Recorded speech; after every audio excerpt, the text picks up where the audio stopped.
And benvenuti, fellas and bellas all over the world. Welcome to another episode of the Napoli Rant.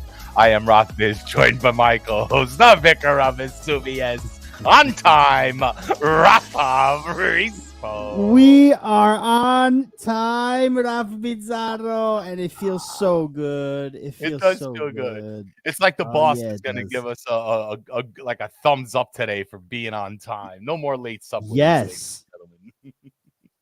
Yes, it's great. Actually, Allie just came home and was like, "Are you on yet?" And I was like, "Come on, are we on yet?" Come on, are we on She's yet? like, "Oh yeah, She's you our guys are manager. always late, but we're not late today. We're not late. We're on time.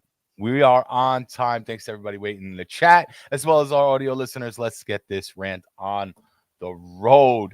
Rafa, back to 18 points this week as Napoli beat Atalanta 2-0 at home. Again, just giving us that nice, comfy cushion again, folks. We're going to talk about the game. We're going to talk about some important points we saw, a few records, or not records, rather, but statistics as far as where we sit in certain categories in this league right now.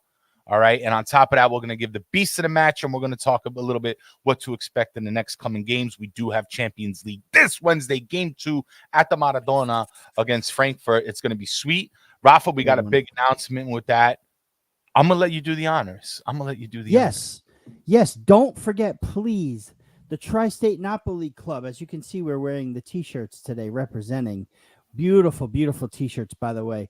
But we are meeting at Ribalta on Wednesday for the second leg of the Champions League round of 16, Napoli, Eintracht Frankfurt at Ribalta in New York City. Please come. It's a 4 o'clock start. Everybody, please be aware that it's a 4 o'clock start because our clocks went ahead here and they don't go ahead in Europe until about 2 weeks from now. So 4 o'clock start, but that means you got to get there probably around 3, maybe 2:30. We'll be there. Ralph and myself, Ralph will be there. I got some family coming with me too. And speaking of family, really quick before I get to my second announcement, I'd like to say tanti auguri, happy birthday to my son Paul. Paulie turns 10 today, and I'm pretty sure he's not watching. He should be almost sleeping for school tomorrow, but maybe school tomorrow because we're getting ready for a winter storm. This is why I got dressed in my winter gear today. I don't know, especially up here, it's going to be really, really bad. But we're a little warm down here in the boroughs, Rafa. So hence no scarf. I know you are. So no scarf. I was gonna wear your hat, the hat you're wearing, but I chose to wear the Christmas Scully because it's cold up here. Anyway, second announcement is we will be giving away these T-shirts pretty soon. We're gonna announce a giveaway. I have some T-shirts to give away, so we're gonna do it. We don't know the details yet, but we'll get it to you possibly during the international break, which is after the Torino match. We're going to do a giveaway for a Tri-State Napoli T-shirt. How much better can it get from there, But yes, please come represent at Ribalta. Rumor has it that we're going to be celebrating my 40th too, which is on Friday. I don't know. We'll see. But yeah. Oh, that's right. Your birthday's coming up. Few birthdays. Yeah. There's like a lot of mid-March birthdays that I got going on, man. I got to write all these things down, man. Shoot, you got to put them in your calendar, I got to put them in my calendar because I'll forget, boy. But guys, before we move on, just don't forget, show your support by subscribing to our YouTube channel and be sure to give this episode a like. Yes, thank you so much. Any support will do. A like, a subscribe, a share. Let your friend of a friend know. That'd be great. Please gently tap the like button. Boop. And please, with ease, subscribe. Yes, with ease. Don't break your computers for us, but please do it. No. Don't break anything. Just touch the button. Just touch it. Go ahead, touch it. Go ahead, touch it, guys. Go ahead. We'll give you a minute. Like button. All right, we go. Listen, we got to be careful, Ralph, because really quick before we go on, today I cut a kid's hair today. I usually cut his hair, and he's a soccer fan. He's a calcio fan. He's a football fan. He's a fan of the sport, but he doesn't know who to support. He just likes watching soccer on TV. I asked him, "Do you have Paramount Plus?" He said, "Yes." I said, "Napoli is your team. I have a podcast. We have a YouTube channel." He took the YouTube channel name down. I told him we're live Monday nights. He's a young kid. I told him that we slip with the words every now and then, but we're not like raunchy like other people are. Okay, So, yeah. So Mama it's like and Papa PG. can be very at ease while they watch me. But PG, hopefully he's PG watching today. 13-ish, right? Yeah, why not PG? Yeah. All right. But yeah, man, let's do it. Let's go. Thank you to all our new viewers. We love you. Napoli 2-0, the aftermath, guys. I mean, this was the game I was waiting for, Rafa, because I rewatched today. I did Napoli Senza Volume. You know how we roll. That is Always. watching the game.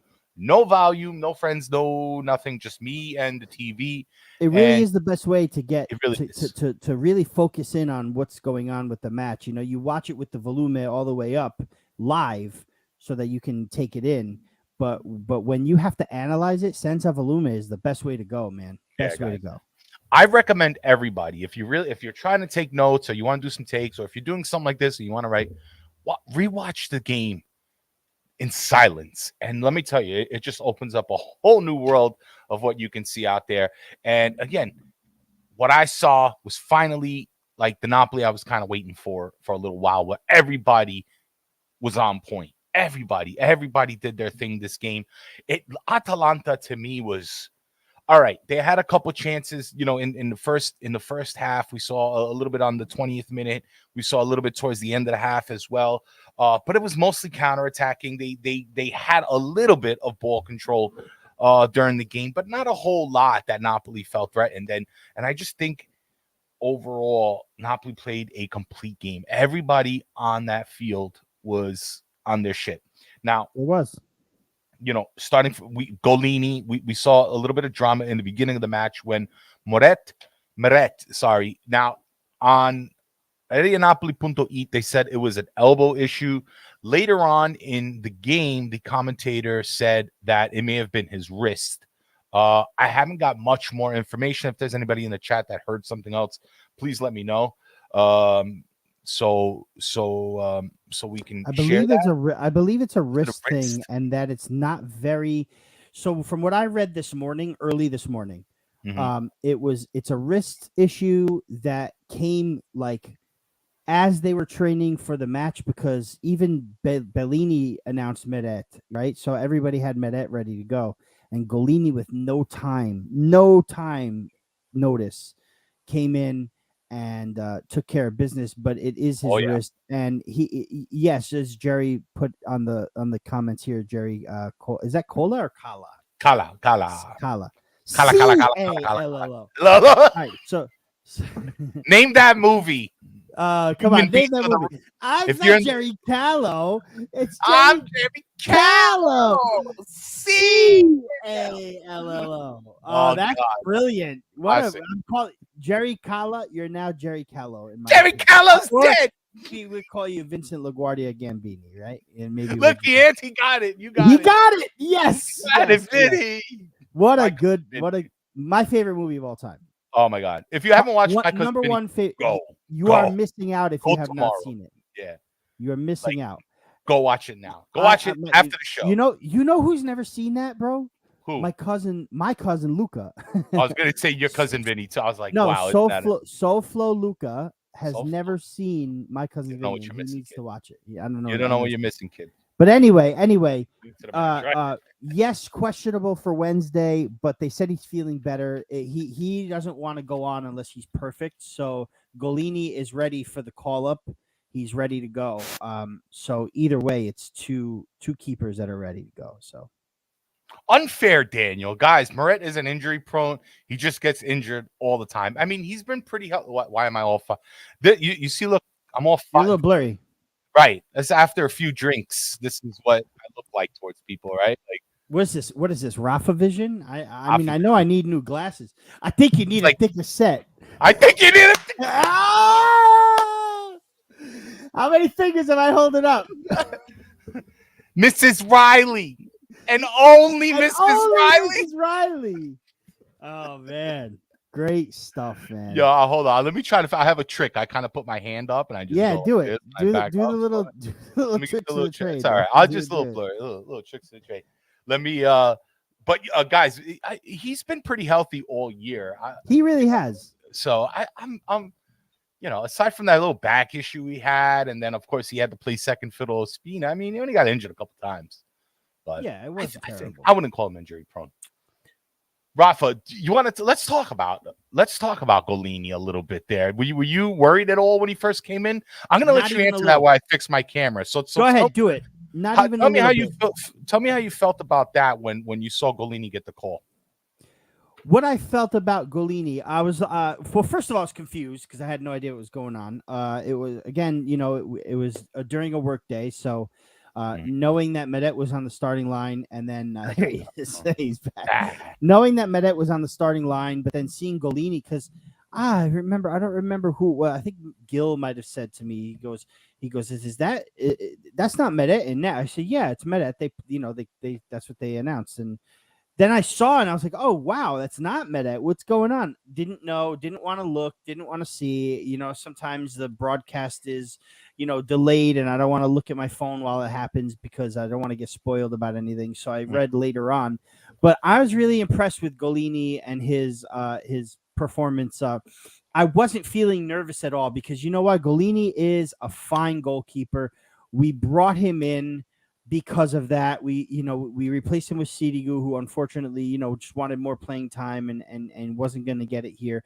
But the reason why we brought Gollini in was to either replace Medet next season. I believe he re-signed. I'm not 100% if he re-signed. I know there's an offer on the table, but replace him or add to Medet for next season to juggle Champions League and Serie A. And he's a fantastic keeper. He raps. He's got a rap out, which is pretty cool. Does he? Like he does. Spits bars? He does. He spits bars? He spits bars, bro. You got to listen to it. I'll post it in here somewhere if I can find it. Yo, Quentin's in here. You got to get that track. Oh, Quentin, do me a favor. Find the track and post it on the comments for us if you don't mind.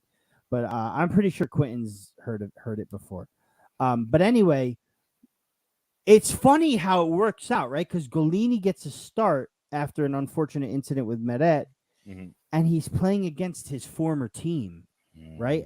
Atalanta, he was with Atalanta for all those years of the comeuppance of Atalanta, and he played brilliantly. I mean, he made some really good saves. One in particular on the near post, right? And then another. I think that was the one that led to the corner that he made the save with the header, the Duvan save. He dove that was top backwards notch inside the goal. Yeah, man. He looked like he was defending like an MMA takedown with that save right there. I mean, to me, it really it looks they make it look easy, but that thing was point blank range. It was coming with super pace, and he was able to get down and in front of it, extends his body into the goal, and basically blocks the shot right at the line. So yeah.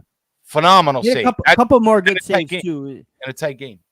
Yeah, the tight game, man. And I'll tell you what, I was very confident in Gollini's abilities, so no real worries, man. And there we go. Gollini did the job, and it makes me feel comfortable going into the Champions League as well. Right, definitely. It was a good, and mind you, this was against no pushover team. It was Atalanta. Granted, was it the best Atalanta side we've seen? Probably not, but it doesn't matter. His saves were big. They were important. He was in position. His save selection was good. His rebound control was good. And no matter what, he kept the game at 0. He was a big part of that.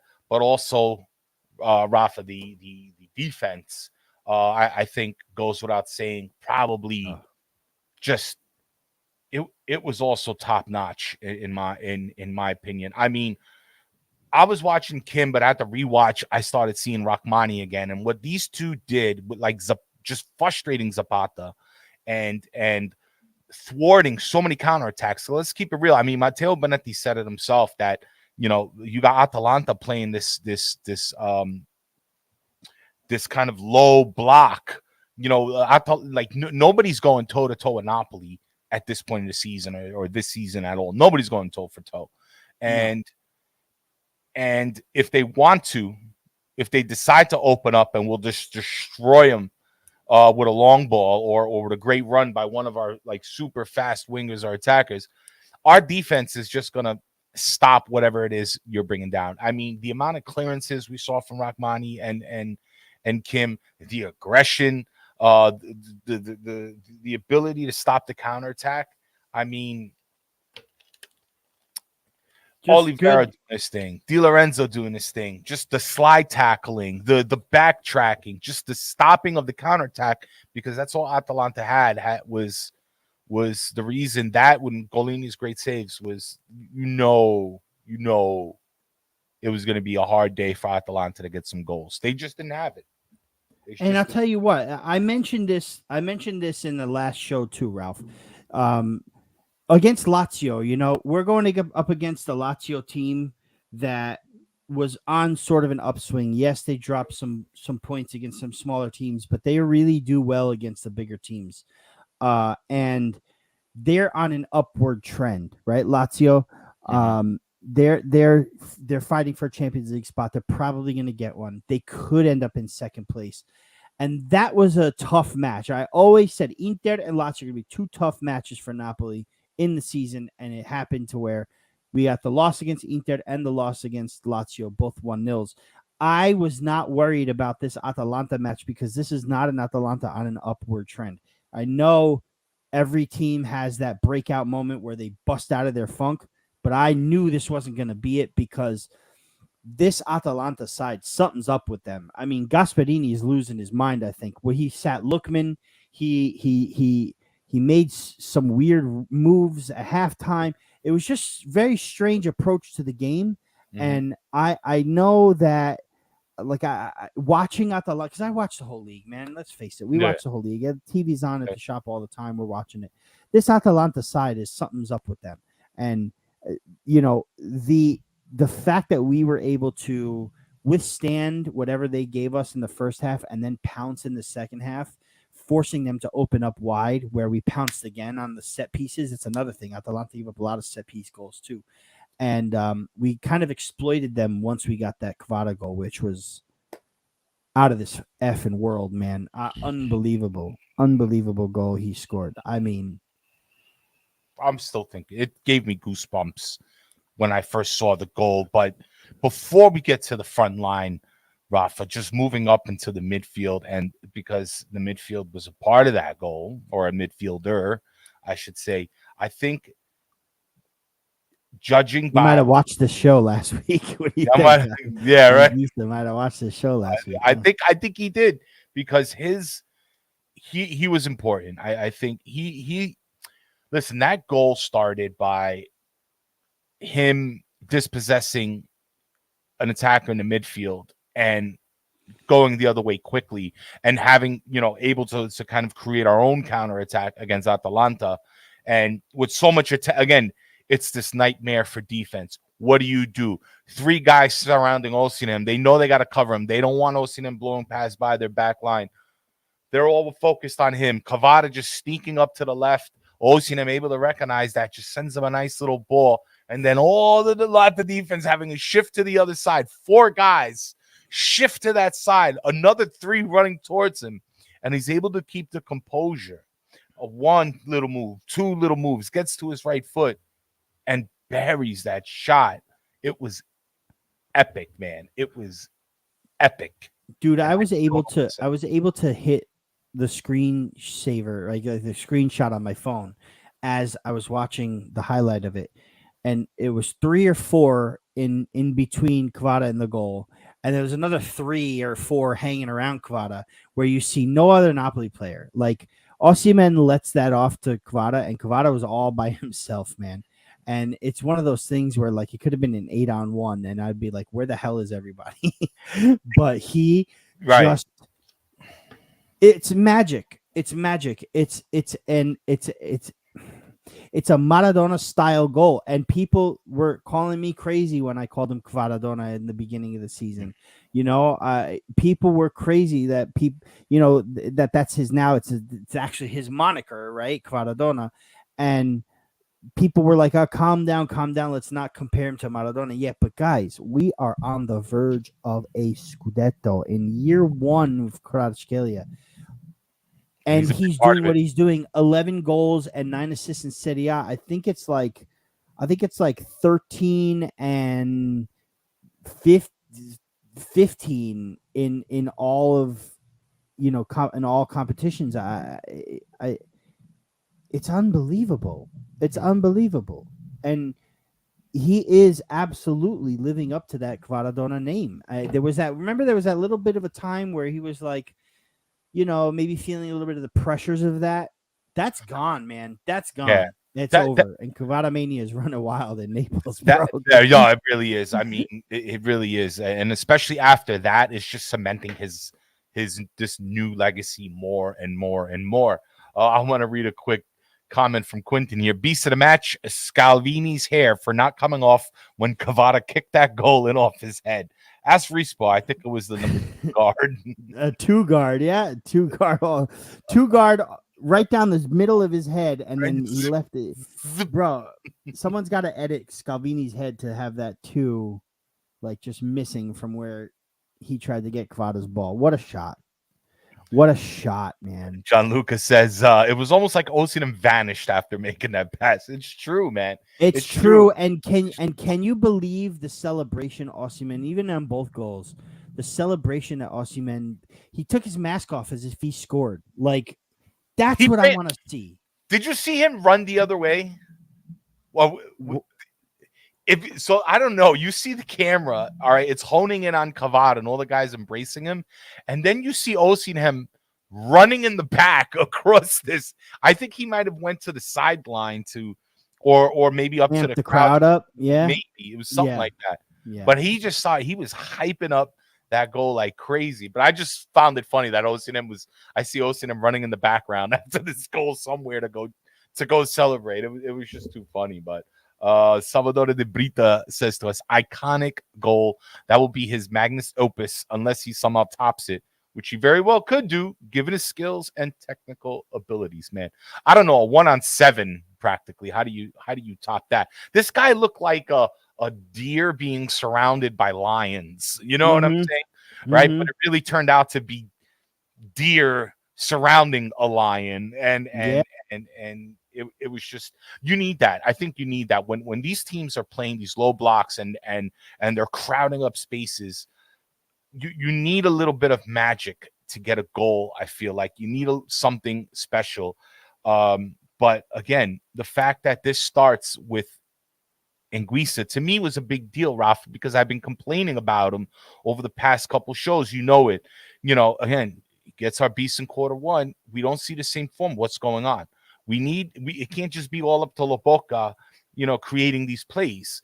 We missed a little bit of Zielinski's playmaking abilities, that quick one-touch pass to release guys like Osimhen or maybe Politano or even Kvara. We're seeing that again from Zielinski. He's getting consistent again. And Guisa's ability to dispossess in the midfield, especially along the flanks when he's backtrapping to cover Di Lorenzo, to me, it's so important for Napoli. Because this is what it causes. This is what happens. Right. The end result are these beautiful goals. And what are you going to do? What are you going to do when a guy that big's coming at you? What you going to do when Quaramania runs wild on you? What you going to do, oh frate? Oh frate, ma che fa, oh frate? Oh frate, what you going to do, oh frate? Oh, man, we're making it a shirt. That's it. Don DeSantis, have you guys said you won the Scudetto yet or still nervous about it? I wouldn't call it nervous. I would just... Nobody's nervous about that. Nobody's nervous about that at all. I'll tell you what we're not going to say. Right? So I figured it out, Dante. Dante's not the... You know how everybody's got the what is it? The superstition about, the Scudetto, whatever, oh, don't say it's not done yet. It's not. It's done. It's over. We need 6 more wins to get this Scudetto. It's over out of 12. We win half our games in Serie A. We are the champions. We could lose or draw those other 6. All of them. We could lose or draw all the other 6 as long as we win 6 more games out of 12. It's over. It's over. What I'm not going to say is Napoli campione d'Europa.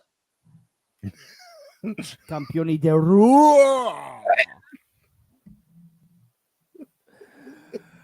Napoli campioni d'Europa. I can't say it. No.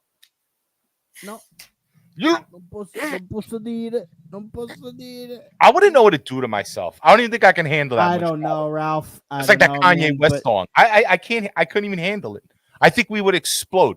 Like Napoli would crumble at the feet of the amount of people probably celebrating an event like that. It would be you know what? bananas. It's incredible. I was talking to another client of mine today, and he knows a little bit about Serie A, right?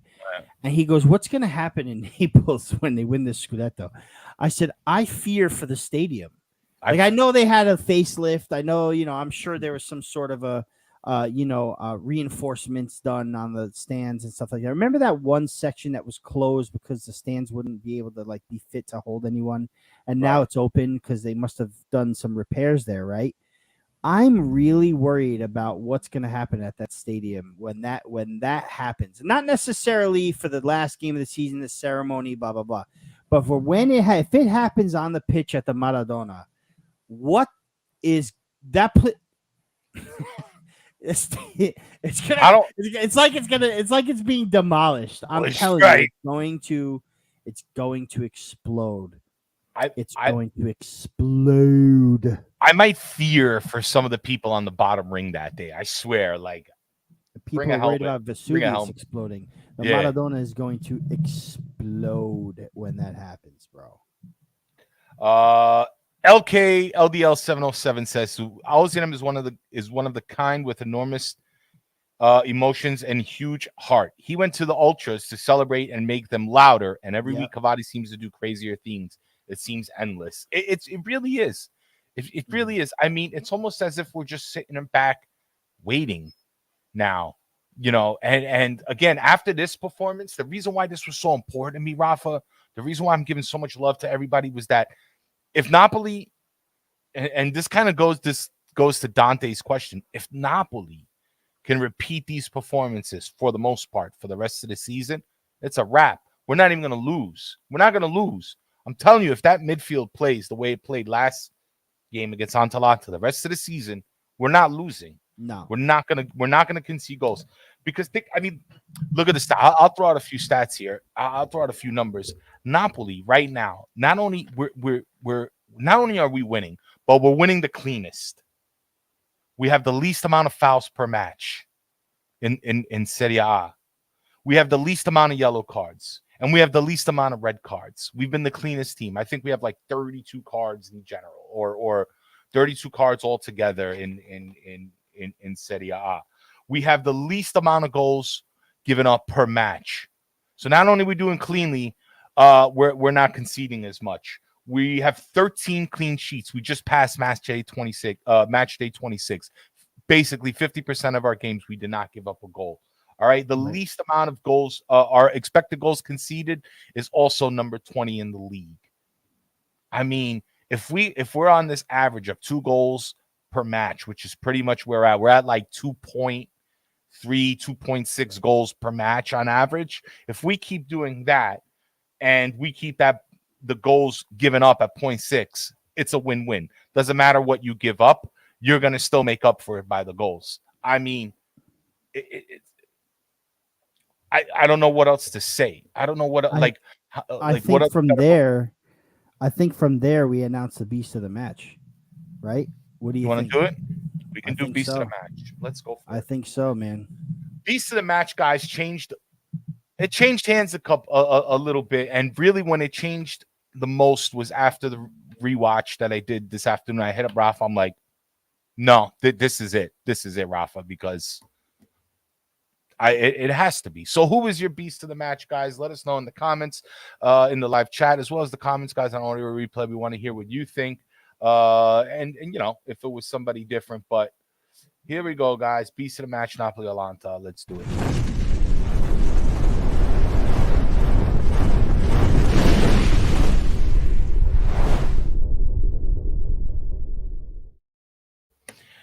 Yes, sir. Yes, fellas and fellas. Squadron. The whole team. Yeah. The whole team. One of our original calls, fellas and bellas, was, we had Kim up there, definitely Lobo, certainly Kvaras, But then I rewatched and I started watching Rahmani and what he was able to do because Kim wasn't the only one holding down Zapata. It was also Rahmani. Oliveira playing. Listen, Oliveira he had a clean match. He didn't have the grades, but he had a good, clean match. He did what he had to do. Giovanni Di Lorenzo providing on offense, just running around the whole field, the slide tackling, putting his body on the line. The midfield absolutely back to normal, incredible. And Guisa's dispossession leading to a counterattack. Zielinski staying in the front, right on top of the box, picking out little passes, taking a few shots. Lobotka, incredible as always. Osimhen with that, with his chances created, almost scoring, almost trying to get back on the board. Considering now this is his second, even though it's his second game going without scoring after 8 in a row. I mean, he's still out there trying, and he almost hits it with that bicycle kick. Incredible. How do you not give that a beast shout out? Kvaras goal, absolutely beastly. How do you not give it? Politano finally waking up, helping on the backtrack, doing those little juke front, making crosses. Politano 8.1 rating at football. Politano created the most chances in the match 5. It was come on for Lozano and do that. One of his best performances of the season. You're right, 100%. One of his best, if not the season, at the very least for 2023, certainly Politano's, but it's definitely his best performance in where we can remember. In a while, right? And then Salvatore Dabrita says Gollini on 100% appearance, BOTM ratio, GOAT. Gollini had some great saves, and he kept this team. He kept Atalanta at 0. Important saves. To me, the whole team, beast of the match. And, we don't see Spalletti in here, but don't count him out. He's a part of this selection. Sure. Okay. Because when you watch this team going we don't let off, and Bonetti says this from time and time again, we do not let our foot off the gas. This couldn't be more evident in this game and a few prior games. Just giving it to him, man. Staying on the offense, staying on the press. Still trying to create chances. They're not sitting back and allowing these teams to get back into the game in these closing minutes. They're not sitting back and waiting. They're not acting scared. They're pushing forward. They know the best defense is a good offense. They're proving it from time and time again. This team is so connected. And this game, and after coming from a loss at Lazio, one could say, what's going on next week? Are they going to tie against Atalanta? Are they going to drop points there? Nope. They come right back. They completely dominate Atalanta. Beast of the match. I want to really quickly just kind of go over something fast that I just am kind of realizing. Napoli against Atalanta, right? I'm going to read this off. First of all, I want to do something similar to what you just did. I'm going to kind of go from top to bottom, right? So Gollini for stepping in last minute and the performance that he had. Something I really noticed about him was his touches. I think he had so many touches, and I checked it just now. 41 touches as opposed to Meta having 27 last game. 41. Gollini is and when he touches the ball, he quickly passes to whoever's open, and he knows who's open. He made 0 mistakes on Saturday, but he's that kind of keeper that is quick to play. He's a lot like Ospina when it comes to being a part of the play, right? 7 saves, or 3 saves, 7 recoveries, 24 of 30 accurate passes as a goalkeeper. Come on now, right? Beautiful performance. Di Lorenzo, a 7.8. Rahmani, an 8.2 with the goal, doing his thing.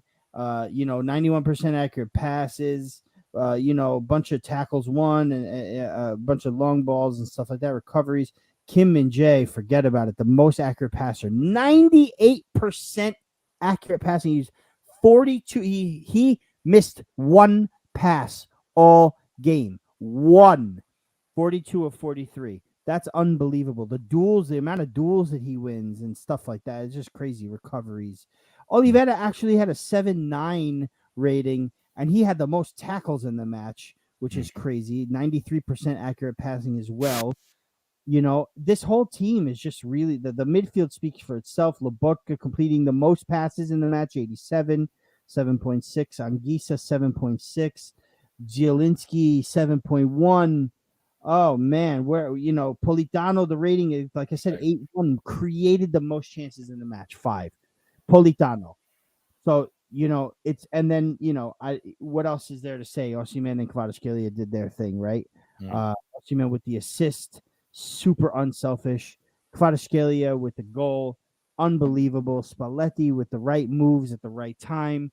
Just played this game to perfection, and I'm so happy and proud that after a loss, and this is another thing, something that I missed last week, Raf Bizarro. Something that I missed last weekend. After last week's show, I was so mad at myself. I didn't say this. Napoli needed to lose to Lazio. Napoli needed to lose to Lazio, and they needed to lose at home. They needed that.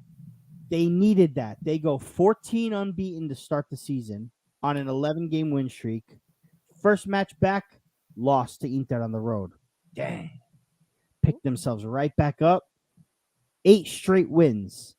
Riding high, flying high. What did they do? Lost to the next best team, Lazio, at home.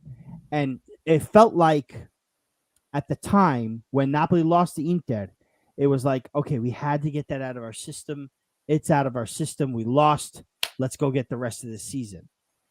Now they've lost at home, and the pressure is off for them to get that loss, right? That loss happened. It's over with. Yeah, that monkey off their back, Monkey's off the back, and now they're going to go on another run, and the run to the Scudetto, and possibly Europe. Like I'm not kidding, man. I'm not kidding. Theoretically and realistically, Napoli have 3 more must-win matches in the Champions League. 3. Tomorrow, Wednesday. I say tomorrow. For you listeners listening on Tuesday on the Far From Vesuvius, tomorrow, Wednesday, is not a must-win. We can draw. We can lose 1-0. It's not a must-win. But in the Champions League, there are 3 more must-win matches. How can you say this team can't do that? Yeah. How can you say, oh, no, well, it's going to get even tougher, blah, blah, blah. Milan is in the last 8, and if Inter win tomorrow, Tuesday, today, if you're listening, Inter will be in the last 8, and we can beat both of those teams. We know that for sure. How can you say this is not a possibility? It's got to be a possibility. Napoli got that big monkey of the home loss off their back. They're going to go on a tear now. A tear. It's over. I'm not going to disagree with you, Rafa. I'm not going to go against you here. I can cause for some drama, but the fact is, again, last week it proved to me what they can do. Are they back at it? Is this the home stretch for them? Is this okay, guys? We took our break. We were in 3rd gear most of the time, or 4th gear. Now we're going into 5th. We're going into 6th. We're going back into our high gears and scoring goals. Yes, Osimhen doesn't have a goal for these past 2 games. But here's the deal. We all know you keep Victor hungry, he's going to come back even harder, even stronger, and he's going to eat, and he's going to score. I think more or less we're going to see the same, Rafa, for this Wednesday, because I'm curious as to what we're going to look like against Torino. Now, quick, before we get to any of that, quick stat. There was an article today as far as when is the possibility of Napoli, what game or what match day is it possible that Napoli may clinch? And what's coming out is a few days to look is April 30th, which is a match against Salernitana. So the Derby del Campagna could be it. But that's if we're at 19 points. If we're at 19 points after a win against Salernitana, I believe we may clinch at that point because there's 6 games left after that, which equals 18 points. We'll be at 19 points. We got it. If not, you can probably expect a clincher at the game versus Fiorentina 2 games later, because we'll have Salernitana, then we'll have Udinese, which is a midweek game, and then we'll have Fiorentina. After Fiorentina, there'll be 6 games. No, I'm sorry.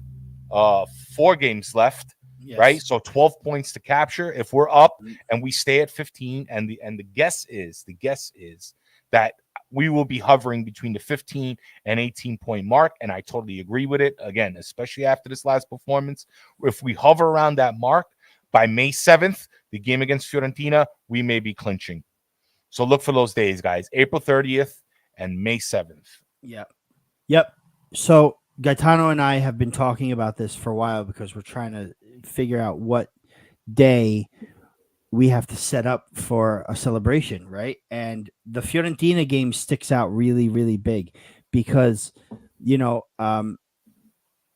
we've been 15 up, right? We've been 12, we've been 15, we're now to 18, this and that. You give or take Napoli dropping a point or two here and there, right? Mhm. Or 2 or 3 points, right? You also have to take into consideration what Inter are going to do, right? And what the other teams are doing. Inter have a big game coming up against Juventus soon. Like there are possibilities. There's even a possibility, Ralph, that Napoli can clinch on the road in Torino against Juventus on April 23rd. That's another big possibility. It depends on what everybody does, but that's a possibility. Can you imagine that, bro? Can you imagine if that would be nuts if we clinch against Juve? I'd be like that's the cherry on this. That would be the cherry on it is, but I could see Juventus banning Napoli fans from traveling there for that. I could see that a mile away. So that's what I'm thinking. Not for nothing, but I do have this Fiorentina match stuck in my head because, like you said, it's 18 points that we're ahead, right? If we do have a lead of 18 points come that Salernitana game, we have to remember that the tie break is no longer a tie break. It's a one-match Scudetto, showdown. Okay. So a clincher wouldn't be until we get to 19 at that point, right? But 6 more wins, and an Inter. Let's face it, Inter are going to drop points before our game against Salernitana, which is that 6 win. Let's take a look at what Inter have really quickly before we move on. Actually, we're about to close, aren't we? Yeah, I'm going to put some closing music while you do that, Rafa. Thank you very much, sir. Because it can happen, man. Milan drew to Salernitana today. Inter, Lazio, was it Lazio dropped points this weekend? Lazio dropped points this weekend. They tied. They did tie, didn't they? Spezia beat Inter, right? And Inter Milan lost, tied as well. Yeah, that's right. Lazio tied to Bologna 0-0. Yeah. Milan dropped points. Roma lost. Yeah, Roma lost. We're back to 18, bro. Back to 18. Okay, Inter's next 6. You ready? After Inter play Porto this weekend, today, if you're listening. Inter Juventus. Inter Fiorentina. Juventus Inter Coppa Italia. Salernitana Inter, a possible banana skin. Inter Monza, very tough. Empoli Inter, another tough game. And then Inter Juve Coppa Italia second leg. Inter Lazio. Guys. Verona Inter, Roma Inter. So that May 7th game, Napoli Fiorentina, Inter have to play Roma. The weekend we play Juventus, they play, the weekend that we play Inter, so again, league matches, Juve, Fiorentina, Salernitana, Monza, Empoli, Lazio, those are their next 6. So our next 6, if we go unbeaten and they drop at least one game there, we're going to win the Scudetto. It's done. It's over. Then after that, they have Sassuolo after the Roma game. Then us. We just fine, guys. Then Atalanta. Right. Then Torino. Guys, and people say Serie A is trash.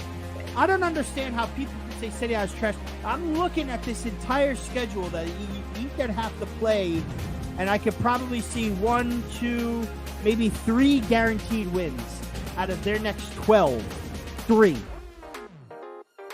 And they shit on Serie A. Get the frick out of here, baby. Give me a freaking break, why you?